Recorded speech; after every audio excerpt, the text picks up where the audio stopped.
Details చూస్తే TDP జాతీయ ప్రధాన కార్యదర్శి నారా లోకేష్ కుటుంబ సభ్యులు తిరుమల శ్రీవారిని దర్శించుకున్నారు. వైకుంఠ మార్గం గుండా శ్రీవారి ఆలయం చేరుకున్న నారా లోకేష్ కుటుంబ సభ్యులకు టీటీడీ అధికారులు దర్శన ఏర్పాట్లను చేశారు. శ్రీవారిని దర్శించుకుని మొక్కులు చెల్లించుకున్న అనంతరం రంగనాయకుల మండపంలో వేద ఆశీర్వచనం అందించారు. మరోపక్క తన మనవడు దేవాంశ్ పుట్టినరోజు సందర్భంగా తిరుమల శ్రీవారి నిత్య అన్నదానానికి చంద్రబాబు విరాళాన్ని అందజేశారు. తిరుపతి జిల్లా శ్రీకాళహస్తి నియోజకవర్గ టీడీపీ అసమ్మతుల అలక కొనసాగుతోంది. అభ్యర్థి బొజ్జల సుధీర్ కి నా మద్దతు ప్రకటించానంటూ మాజీ ఎమ్మెల్యే ఎస్సీశ్రీ నాయుడు స్పష్టం చేశారు. సుధీర్ రెడ్డి నాయకత్వాన్ని వ్యతిరేకిస్తున్న నాయుడు మరోసారి చంద్రబాబు సర్వే నిర్వహించి శ్రీకాళహస్తిలో ప్రజాబలం ఉన్నవారికే టికెట్ను ఇవ్వాలని డిమాండ్ చేశారు. ఏలూరులోని టీడీపీ పార్టీ బడేటి జంటి క్యాంపు కార్యాలయంలో పలువురు వైసీపీ నేతలు టీడీపీ తీర్థం పుచ్చుకున్నారు. రానున్న ఎన్నికల్లో బీజేపీ, టీడీపీ, జనసేన కూటమి అభ్యర్థులను అత్యధిక మెజారిటీతో గెలిపించాలని బడేటి జంటి కోరారు. సైకో పాలనను అంతం చేసి ప్రజల ఉమ్మడి అభ్యర్థులను గెలిపించాలని ఆయన అభ్యర్థించారు. పిల్లల భవిష్యత్తు కూటమి అభ్యర్థుల విజయాలపై ఆధారపడి ఉందని, దుర్మార్గపు పాలనను అంతం చేసే విధంగా అందరూ టీడీపీ, బీజేపీ, జనసేన కూటమి విజయం కోసం పోరాడతామని అన్నారు. తిరుమలలో శ్రీవారి సాలకట్ల తెప్పోత్సవాలు వైభవంగా కొనసాగుతున్నాయి. 5 రోజుల పాటు ఉత్సవాలు జరగనున్నాయి. ఈ తెప్పోత్సవాలలో ఒక్కరోజు ఒక్కో అవతారంలో మలయప్ప స్వామి భక్తులకు దర్శనమివ్వనున్నారు. 5 రోజుల పాటు చల్లటి వెన్నెల్లో ఉభయ దేవరులతో తెప్పలపై శ్రీవారు విహరిస్తూ భక్తులను కనువిందు చేస్తారు. తిరుమల క్షేత్రం అంటేనే నిత్య కళ్యాణం, పచ్చతోరణం. ఏడాది పొడవునా తిరుమలలో ఉత్సవాలు, పండుగలు జరుగుతూనే ఉంటాయి. ఏటా ఫాల్గుణ మాసంలో వేసవికి ముందు తిరుమలలో తెప్పోత్సవాలు భక్తులకు కనువిందు చేస్తాయి. సిద్దిపేట పట్టణంలో గొలుసుకట్టు స్కీమ్ తో భారీ మోసం వెలుగులోకి వచ్చింది. భరత్ నగర్ లో హెర్బల్ లైఫ్ న్యూట్రిషన్ క్లబ్ నిర్వాహకులు బాధితుల నుంచి అందిన కాడికి దోచుకుంటున్నారు. మరోపక్క మోటివేషన్ క్లాసుల పేరుతో నిర్వాహకులు మత మార్పిడికి పాల్పడుతున్నారంటూ బాధితులు ఆరోపించారు. న్యూట్రిషన్ బారిన పడి మెంటల్ గా అప్సెట్ అయిన స్వప్న భర్త Rajireddy Siddipet 1 town police station లో ఫిర్యాదు చేశాడు. నిర్వాహకులపై కఠిన చర్యలు తీసుకొని తమకు న్యాయం చేయాలని బాధితులు కోరారు. నెల్లూరు జిల్లాలో అక్రమ మైనింగ్ పై టీడీపీ నేత సోమిరెడ్డి ఆందోళన చేపట్టారు. జిల్లాలో యథేష్టగా వేల కోట్ల విలువైన గ్రావెల్, ఇసుక అక్రమార్కులకు అధికారులు వంతపడుతున్నారంటూ మండిపడుతున్నారు. ఇక మంత్రి కాకాని అండతో ఈ అక్రమాలు జరుగుతున్నాయని ఆరోపించిన సోమిరెడ్డి పలు మండలాలలో సాగుతున్న అక్రమాలపై కేంద్ర ఎన్నికల సంఘానికి ఫిర్యాదు చేస్తామన్నారు.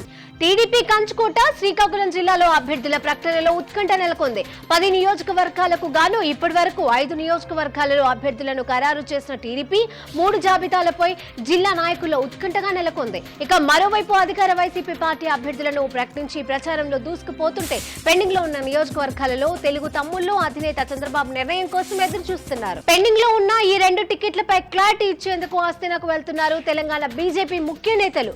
రేపు ఢిల్లీలో జరగబోయే బీజేపీ సెంట్రల్ కమిటీ సమావేశంలో పాల్గొననున్నారు.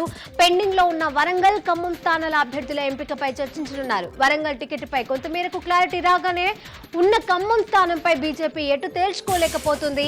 ఖమ్మం టికెట్ ఆశించి కమలదళంలో చేరారు జలగం వెంకట్రావు. ఇదిలా ఉంటే BRS sitting MP Nama Nageswararao బీజేపీలో చేరతారనే ప్రచారం జరుగుతోంది. అయితే చేరికపై ఇప్పటి వరకు ఇటు నామా గానీ అటు బీజేపీ నాయకులు గానీ స్పందించలేదు. దీంతో ఖమ్మం టికెట్ పై ఉత్కంఠ కొనసాగుతూనే ఉంది.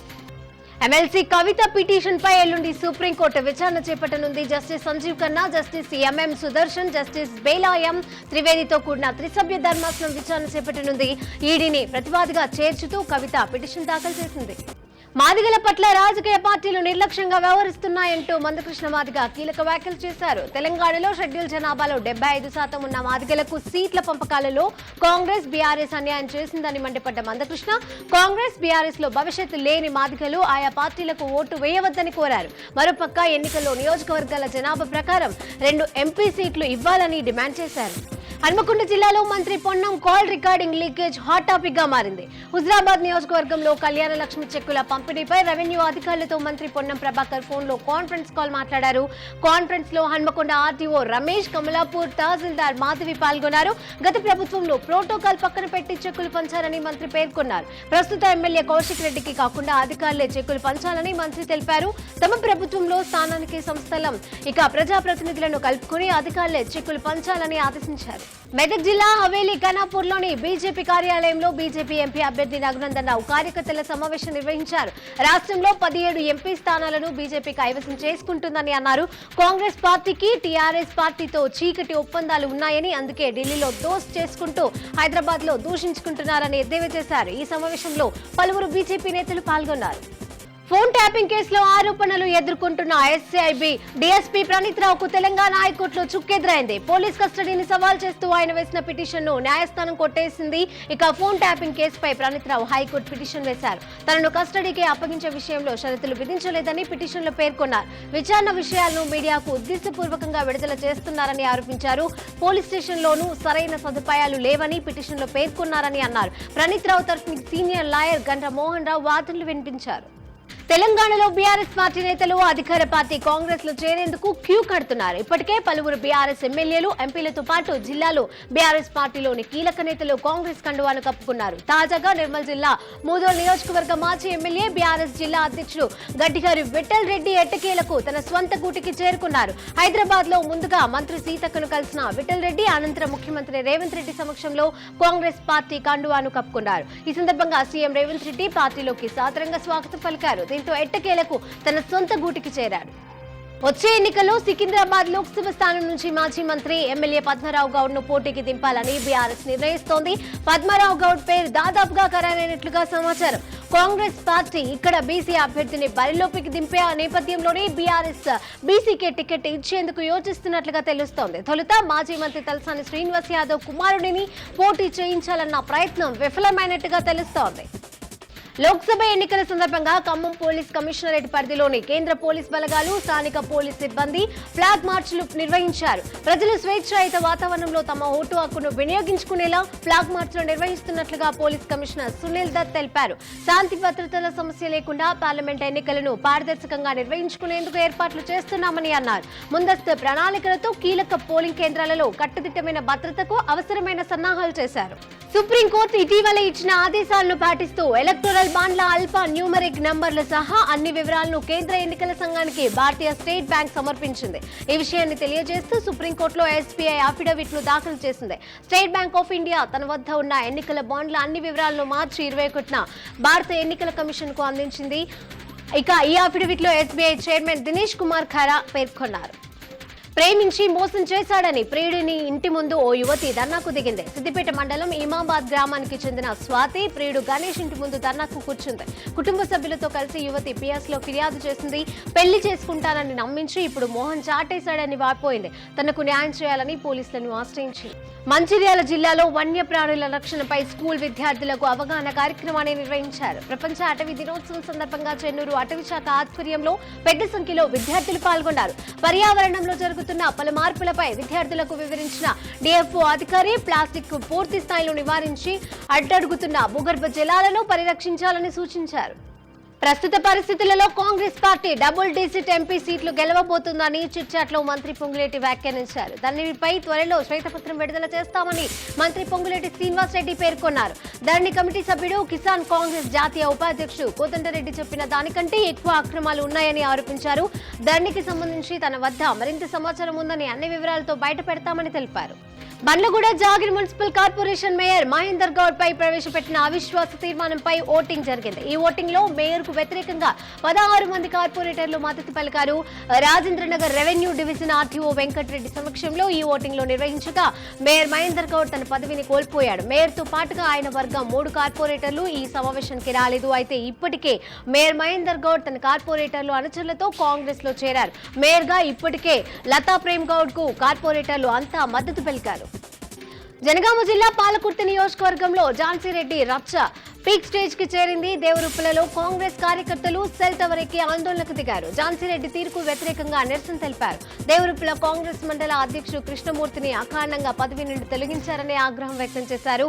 నిన్న రోడ్డుపై బైఠాయించి ఝాన్సీరెడ్డికి వ్యతిరేకంగా ధర్నా చేశారు. పోలీసులు కలగజేసుకుని సెల్ టవర్ ఎక్కిన వ్యక్తిని బుజ్జగించే ప్రయత్నం చేశారు. ఎంతకీ వినని ఆ వ్యక్తి ఝాన్సీరెడ్డి వస్తేనే సెల్ టవర్ దిగుతానని మొండికేశారు. అమెరికాలో హైదరాబాద్ యువకుడిని కిడ్నాప్ చేసిన ఘటన కలకలం రేపుతోంది. అమెరికాలో ఇటీవలే తెలుగు విద్యార్థుల హత్యలు, కిడ్నాప్లు ఎక్కువ అవుతున్నాయి. తాజాగా మరో తెలుగు విద్యార్థి కిడ్నాప్ కు గురయ్యాడు. అమెరికాలో మాస్టర్స్ చదువుతున్న హైదరాబాద్ లోని నాచారం అంబేద్కర్ నగర్ కు చెందిన అబ్దుల్ అర్ఫద్ కిడ్నాప్ కు గురయ్యాడు. ఈ ఘటనతో విద్యార్థి తల్లిదండ్రులు తీవ్ర ఆందోళనకు చెందుతున్నారు. డ్రగ్స్ మాఫియా గ్యాంగ్ కిడ్నాప్ చేసి $1,200 డిమాండ్ చేస్తూ యువకుడి తల్లిదండ్రులకు ఫోన్ కాల్ చేశారు. దీంతో బాధితుడి తల్లిదండ్రులు విదేశీ వ్యవహారాల మంత్రిత్వ శాఖను ఆశ్రయించారు. బీజేపీకి వచ్చిన ఎలక్టోరల్ బాండ్స్ పై విచారణ చేపట్టాలని సోనియా గాంధీ డిమాండ్ చేశారు. ఎలక్టోరల్ బాండ్ల ద్వారా బయటపడ్డ సమాచారంపై విచారణ జరగాల్సిందేనని సోనియా అన్నారు. ఎలక్టోరల్ బాండ్స్ ద్వారా బీజేపీకి 56% నిధులు వస్తే కాంగ్రెస్ కు 11% ఫండ్స్ మాత్రమే వచ్చాయని అన్నారు. బీజేపీకి వేల కోట్ల రూపాయల ఎలక్టోరల్ బాండ్లు ఎలా వచ్చాయన్న ప్రశ్నించారు. అక్రమంగా కాంగ్రెస్ ఖాతాలను ఫ్రీజ్ చేశారని అన్నారు. కేంద్రం తీరును తీవ్రంగా ఖండిస్తున్నామని తెలియజేశారు. కాంగ్రెస్ ను ఆర్థికంగా దెబ్బతీయాలన్నదే బీజేపీ కుట్ర అని ఏఐసీసీ చీఫ్ ఖర్గే ఫైర్ అయ్యారు. కాంగ్రెస్ ఖాతాలను ఎలా ఫ్రీజ్ చేస్తారని బీజేపీపై ఖర్గే మండిపడ్డారు. రాడిసన్ హోటల్ కేంద్రంగా సాగిన డ్రగ్స్ సరఫరా కేసులో పోలీసులు పురోగతిని సాధించారు. ఇద్దరు కీలక నిందితులు సయ్యద్ అబ్దుల్ రెహమాన్, నరేంద్ర శివనాథ్ ను అదుపులోకి తీసుకున్నారు. రాడిసన్ హోటల్లో డ్రగ్స్ సరఫరాపై ఫిబ్రవరి 25న కేసు నమోదైంది. ఈ ఇద్దరు నిందితులు డ్రగ్స్ సరఫరా చేశారని పోలీసులు గుర్తించారు. రెహమాన్ పై 6 కేసులున్నాయి. అతడు 3 ఏళ్లుగా పరారీలో ఉన్నాడు. ఎన్నికల వేళ చాకలి ఐలమ్మ విగ్రహం ధ్వంసం వివాదంగా మారింది. మల్కజ్గిరి జ్యోతినగర్ లో వారం రోజుల క్రితం ఏర్పాటు చేసిన ఐలమ్మ విగ్రహాన్ని గుర్తు తెలియని వ్యక్తులు కూల్చివేశారు. ఈ ఘటనపై స్థానిక పోలీస్ స్టేషన్ పరిధిలోని బీసీ కుల సంఘాలు ఆందోళన చేశాయి. నిందితులను కఠినంగా శిక్షించాలని రజక సంఘ నాయకులు డిమాండ్ చేశారు. తిరుపతి జిల్లా రేణిగుంటలో 78 బాక్సులు కలకలం రేపుతున్నాయి. గాజులమన్యం సమీపంలోని రైల్వే అండర్ బ్రిడ్జ్ వద్ద అనుమానాస్పదంగా 78 బాక్సులు పడి ఉండడాన్ని స్థానికులు గుర్తించారు. కడప టు చెన్నై వైపు వెళ్లే రైలు కిందికి బాక్సులను తోసిన తెలుస్తోంది. స్థానికుల ఫిర్యాదు మేరకే పోలీసులు దర్యాప్తు చేపట్టారు. ఈ బాక్సులో ఏమి ఉందో సమాచారం ఇంకా తెలియాల్సి ఉంది. సార్వత్రిక ఎన్నికలకు అన్ని రకాల చర్యలు చేపడుతున్నట్లుగా విశాఖ డీఐజీ విశాల్ గుండి తెలిపారు. శ్రీకాకుళం జిల్లా పోలీస్ కార్యాలయంలో ఆయన సమీక్ష నిర్వహించారు. ఎన్నికల కమిషన్ సూచనల మేరకు మోడల్ కోడ్ ఆఫ్ కాండక్ట్ పకడ్బందీగా అమలు చేస్తున్నామన్న డీఐజీ మావో ప్రభావిత ప్రాంతాలలో ప్రజలు స్వేచ్ఛగా ఓటు హక్కును వినియోగించుకునేందుకు అన్ని చర్యలు తీసుకుంటున్నామని వివరించారు. సంగారెడ్డి జిల్లా అమీన్పూర్ గ్రామంలోని అమీన్పూర్ పెద్ద చెరువు ఎఫ్టీఎల్ పరిధిని నీటిపారుదల శాఖ అధికారులు పెంచి తమ ప్లాట్లను ముంపుకు గురిచేశారని అమీన్పూర్ పెద్ద చెరువు ముంపు బాధితులు జేఏసీ ఆరోపించింది. ఇక చెరువుకు దిగువన నీరు వెళ్లే తూములను తెరవాలని వారు డిమాండ్ చేశారు. సీఎం రేవంత్ రెడ్డి జోక్యం చేసుకుని తమకు న్యాయం చేయాలని జేఏసీ చైర్మన్ చిరునామా సత్యనారాయణ విజ్ఞప్తి చేశారు. కుత్బుల్లాపూర్ జగద్గిరిగుట్ట పోలీస్ స్టేషన్ పరిధిలో దొంగల బీభత్సం సృష్టించారు. ఎల్లంబండ జన్మభూమి కాలనీలో ఓ ఇంట్లో ఎవరూ లేని సమయంలో గుర్తు తెలియని వ్యక్తులు 3 లక్షల రూపాయల నగదు, 15 తులాల బంగారు ఆభరణాలను చోరీ చేశారు. ఘటనా స్థలానికి చేరుకున్న పోలీసులు అధికారులు కేసు నమోదు చేసి ఇక దర్యాప్తు చేస్తున్నారు. నిజాంపేట తుర్క చెరువు కన్జర్వేటివ్ జోన్ లో అధికారులు విల్లాల స్థలాలకు అడ్డగోలుగా పర్మిషన్లు ఇచ్చేస్తున్నారు. సంబంధిత అధికారులపై చర్యలు తీసుకోవాలని బీజేపీ నాయకులు ఆకుల సతీష్ మండిపడ్డారు. నకిలీ పట్టాలపై నిజాంపేట మున్సిపల్ కార్పొరేషన్లలో అనుమతులు ఎలా ఇచ్చారంటూ ప్రశ్నించిన సతీష్ ప్రోహిబిటెడ్ లిస్టులో ఉన్న స్థలాలను ఇచ్చి అనుమతులను వెంటనే రద్దు చేయాలని డిమాండ్ చేశారు. రంగారెడ్డి జిల్లాలో ప్రైవేట్ పాఠశాలలో ఫీజు దోపిడీ మితిమీరుతోంది. ఇబ్రాహీంపట్నంలోని ప్రియాంక పాఠశాల యాజమాన్యం విద్యార్థుల తల్లిదండ్రులపై తమ ప్రతాపం చూపెడుతోంది. ఫీజులు చెల్లించిన విద్యార్థులను పాఠశాల బస్సుల పార్కింగ్ ఆవరణలో ఉదయం నుంచి కూర్చోబెట్టి దండిస్తున్నారు. తమ పిల్లలను ఇలా ఎండలో కూర్చోబెట్టడాన్ని తల్లిదండ్రులు ఆవేదన వ్యక్తం చేస్తున్నారు. ఇటీవల జిల్లా నందికుట్కూరులోని ప్రధాన రహదారిపై అక్రమంగా పైప్ లైన్ల కోసం కాల్వలను తవ్వుతున్నారంటూ దుకాణ యాజమానులు ఆందోళనకు దిగారు. గతంలో ఎలాంటి అనుమతులు లేకుండా రోడ్డు విస్తరణ పేరుతో తమ దుకాణాలను కూల్చివేశారు. ఈ క్రమంలో అప్పటి మున్సిపల్ కమిషనర్ పై కేసు విచారణలో ఉంది. అయినా ప్రభుత్వం మహేందర్ రెడ్డిని అనే కాంట్రాక్టర్ ను తమ స్థలంలో కాల్వలు తీస్తున్నారని దుకాణ యాజమానుల తరఫున కాంగ్రెస్ నేత ఆందోళన చేశారు. తక్షణమే ఈ కాంట్రాక్టర్ పై చర్యలు తీసుకోవాలని కోరారు. నాంపల్లి మెట్రోపాలిటన్ సెషన్స్ కోర్టు తప్పుడు వివరాలపై న్యాయమూర్తికి ఫిర్యాదు చేస్తామని వరప్రసాద్ అన్నారు. హీరా గ్రూప్ అధినేత్రి నౌహీరా షేక్స్ పై ఈడీ చేసిన ఫిర్యాదుపై విచారణ కొనసాగుతుండగా సదర్ కోర్టు వెబ్సైట్లలో నౌహీరా షేక్ అరెస్ట్ అంటూ ఏకంగా కోర్టు వెబ్సైట్లలోని వివరాలు నమోదు చేసి తప్పుడు ప్రచారానికి కారణమయ్యారని ఆరోపించారు. ఈ చర్య తీవ్రమైన నేరమని దీనిపైన తక్షణమే నాంపల్లి సెషన్స్ కోర్టులో సంప్రదించగా అక్కడి సిబ్బంది ఆశ్చర్యం వ్యక్తం చేయడమే కాకుండా ఆందోళనకు గురైనట్టుగా తెలిపారు. ఇక కోర్టుకు సంబంధం లేకుండా వివరాలు ఎలా అప్లోడ్ అయ్యాయో అర్థం కాలేదని పరిస్థితి నెలకొందని అన్నారు. సికింద్రాబాద్ బోయిన్పల్లి సెయింట్ పీటర్స్ పాఠశాల వద్ద రోడ్డు ప్రమాదం నెలకొంది. పరీక్ష రాసేందుకు వస్తున్న 10వ తరగతి విద్యార్థిని ద్విచక్ర వాహనంపై వస్తూ అదుపు తప్పి కింద పడిపోయింది. దీంతో విద్యార్థిని కాలుకు తీవ్ర గాయాలు కావడంతో నడవలేని స్థితిలో ఉన్న బాలికను అంబులెన్స్ లో ఆసుపత్రికి తరలించారు. ఎన్నో రోజులుగా కొనసాగుతున్న స్టోన్ క్రషర్స్ అసోసియేషన్ సమ్మె విరమించింది. తమ సమస్యలను పరిష్కరించాలంటూ డిమాండ్ చేస్తున్న క్రషర్స్ అసోసియేషన్ మంత్రి కోమటిరెడ్డి హామీతో సమ్మె విరమించినట్లుగా ప్రకటించింది. సుమారుగా 20,000 మందికి ఉపాధి కల్పిస్తున్న సంస్థలపై వేధింపులు సరికావన్న ప్రధాన కార్యదర్శి శ్రీనివాస్ గౌడ్ నేటి నుంచి తమ కార్యకలాపాలు ప్రారంభిస్తామని తెలిపారు. విజయనగరం జిల్లా శృంగవరపుకోట మండలంలో చెక్ పోస్ట్ సమీపంలో సిన్ని పక్కీలో భారీగా గంజాయి పట్టుబడింది. ఇక ముందస్తు సమాచారం మేరకే ఆబ్కారీ అధికారులు మాటువేసి లారీ క్యాబిన్లలో తరలిస్తున్న గంజాయిని పట్టుకున్నారు. సుమారుగా 350 కేజీల గంజాయిని స్వాధీనం చేసుకున్నారు ఆబ్కారీ అధికారులు. హర్యానా రాష్ట్రానికి చెందిన లారీ డ్రైవర్ ని అదుపులోకి తీసుకుని పోలీస్ స్టేషన్ కి తరలించి విచారణ చేపట్టారు. చెన్నై సూపర్ కింగ్ కొత్త సారథిని నియమించింది. యువ ఆటగాడు రుతురాజ్ గైక్వాడ్ ను కెప్టెన్ గా నియమిస్తూ కీలక ప్రకటన చేసింది. భారత మాజీ కెప్టెన్ 5 సార్లు సిఎస్కు ఛాంపియన్ గా నిలిపిన ఎంఎస్ ధోని స్థానంలో రుతురాజ్ కు బాధ్యతలను అప్పగించింది. తాజాగా ఐపీఎల్ ట్రోఫీతో ఆయా జట్ల సారథులు పాల్గొన్న ఫోటోషూట్లలోనూ రుతురాజ్ ఉన్నాడు. కామారెడ్డిలోని కోనార్క్ ఫార్మా డిస్ట్రిబ్యూటర్ కంపెనీపై తెలంగాణ డ్రగ్ కంట్రోల్ అధికారులు దాడులు నిర్వహించారు. తప్పుడు ప్రకటనలతో కూల్నాల్ స్పాట్ టాబ్లెట్లతో మార్కెట్లలోనే విక్రయిస్తున్నటువంటి గుర్తించిన అధికారులు ఈ టాబ్లెట్ల వల్ల సైడ్ ఎఫెక్ట్ వచ్చే అవకాశాలు ఉన్నాయని దర్యాప్తులో గుర్తించారు. పెద్ద మొత్తంలో టాబ్లెట్లను స్వాధీనం చేసుకుని ఎవరైనా అక్రమాలకు పాల్పడితే కఠిన చర్యలు తప్పవని హెచ్చరించారు. కురిసిన అకాల వర్ష కారణంగా రైతులకు కంట నీరు తెప్పిస్తోంది. ఆరుగాలం కష్టపడ్డ పంట చేతికొచ్చే సమయంలో రాకాశివాన నిండా ఉంచిందని రైతులు వాపోతున్నారు. మంచిర్యాల జిల్లాలోని తండేపల్లి, జన్నారం మండలాలలో రాళ్ల వానతో మొక్కజొన్న, వరి పొలాలు పూర్తిగా దెబ్బతిన్నాయి. దాదాపుగా 200 ఎకరాల పైగా పంట నష్టం జరిగినట్లుగా అధికారులు అంచనా వేశారు. నష్టపోయిన రైతులకు తక్షణమే ఎకరాన 20,000 రూపాయల నష్టపరిహారం చెల్లించాలని ప్రభుత్వం ఆదేశాలు జారీ చేసింది. రామగుండం కార్పొరేషన్ మార్కెట్ ఏరియాలో అక్రమ నిర్మాణాలపై అధికారులు కొరడా జల్పించారు. ప్రధాన వ్యాపార కేంద్రమైన లక్ష్మీనగర్ ప్రాంతంలో రోడ్డుపై అక్రమంగా నిర్మించుకున్న కట్టడాలను కార్పొరేషన్ అధికారులు కూల్చివేశారు. వారికి కేటాయించిన స్థలంలో కాకుండా రోడ్డును ఆక్రమిస్తూ కొందరు అక్రమ కట్టడాలను చేపట్టారు. దీంతో కార్పొరేషన్ అధికారులు కల్పించుకొని ఆయా కట్టడాలను కూల్చేశారు.